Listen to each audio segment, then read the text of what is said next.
Hey, how you doing? This is JJ with Deluxe Vehicle Detailing and Paint Correction in beautiful Seminole, Florida. What I want to do today is to compare wash mitts for removing overspray versus clay, which I will be using Simonized Clay Magic, the blue medium grade.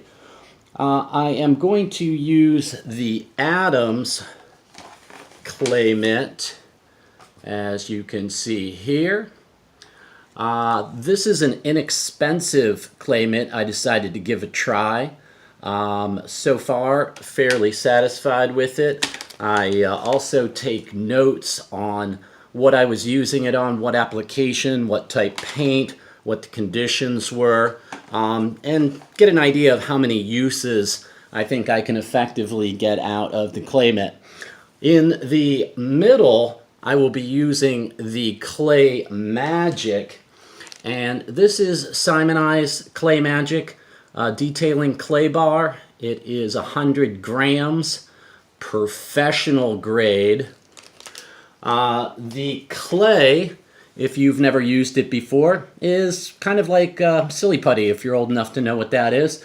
But it's just a very stretchy, pliable, very sticky type of clay, used to remove contaminants from paint, glass, plastic. In the third area, I will be using the Nanoskin. This is the Nanoskin AutoScrub wash mitt. Says now better than clay. And you can see it's got a nice even pattern on it. Again, very sticky synthetic clay. So, overspray happens in a lot of different ways. You could be driving down the highway while they're painting a bridge maybe at night. Yeah, they've got the tarps around and stuff, but believe me, especially if it's windy, the paint overspray goes all over the place. They might be painting lines on the road while you have to drive by. That can happen. You could take your friend and pick them up from a body shop. It could happen there. Your car could go in for some work, maybe at the dealership. Maybe it's a windy day. The overspray just travels. This is my personal 2006 BMW Z4M, and it just was in a minor collision, which I just made a video on a few days back. I got it back out of the body shop, small amount of repair work, and I don't know how well this will come in. I've played around with different lightings, and I tried to make a background even in the back. I've played around with the lights in the ceiling, and this is about the best I can do. So I hope that you can see, I've got a headlamp on, I hope that you can see all the little white dots that are all over this glass. They're also here on the trunk of the car. They're also on my canvas, and I have quite a bit on the driver's side window. I probably have them everywhere. However, if you're dealing with this problem, and that's why you're watching this video, you've got a few options. If a nice flat piece of glass is presented to yourself, you can carefully use a razor blade. You could use a plastic razor blade. You might have an abrasive material that's safe for glass that you could scrub, such as maybe a blue Scotch-Brite pad. But most professional detailers, to remove overspray that's all over a car, are going to reach for clay. And that's what we're going to do. So let's check out the comparison here. Okay. First off, for my clay lube, I'm using ONR 64:1 is the dilution ratio, and this just provides a lot of lubricity so that you can slide your medium of choice across. No matter what you do, if you're using a razor blade or a blue Scotch-Brite pad, whatever you think might work fine on your glass. I would not use a Scotch-Brite pad on a car, of course, on the paint, but glass is a harder material than clear coat. So you have to spray some solution and get yourself a nice coat, and you just work it back and forth. 5, 6, 7, 8, 9, 10, 11, 12, 13, 14, 15. About 15 wipes with the atoms. Now it's got this kind of perforated clay material, kind of a netting pattern, if you will. You're just going to have to trust me on this because I know it's not picking up awesome with the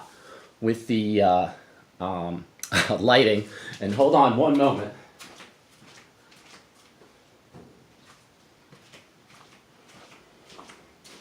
Sorry about that. So, as I did 15 passes, the amount of dots on the glass has not changed whatsoever.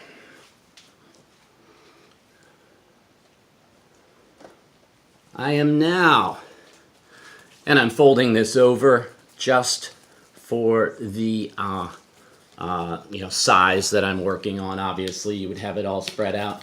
So, get some lubricant down, lube the actual clay mitt itself. 1, 2, 3, 4, 5, 6, 7, 8, 9, 10, 11, 12, 13, 14, 15. Okay, 15 passes. Again, you're going to have to trust me that I applied the same amount of pressure, which I would call probably 3 to 5 pounds of pressure. Now, as I view this, and again, I don't know if this will really come out, I would say it removed about 50% of the overspray. It's much better. It's not perfect. I could probably go over it another 15 times. Maybe it would remove. But for the purpose of this test, I just want to go a reasonable amount of passes. And 15, really, if you're doing a car, is quite a few. No effect, moderate effect. Now let's go to the clay. Again,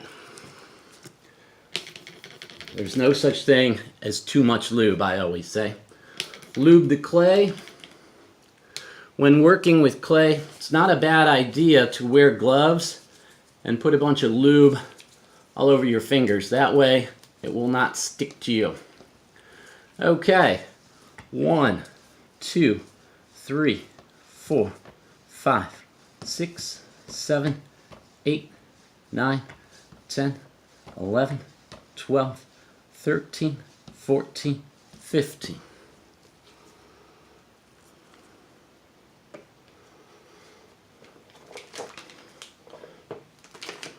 Let me wipe up the excess.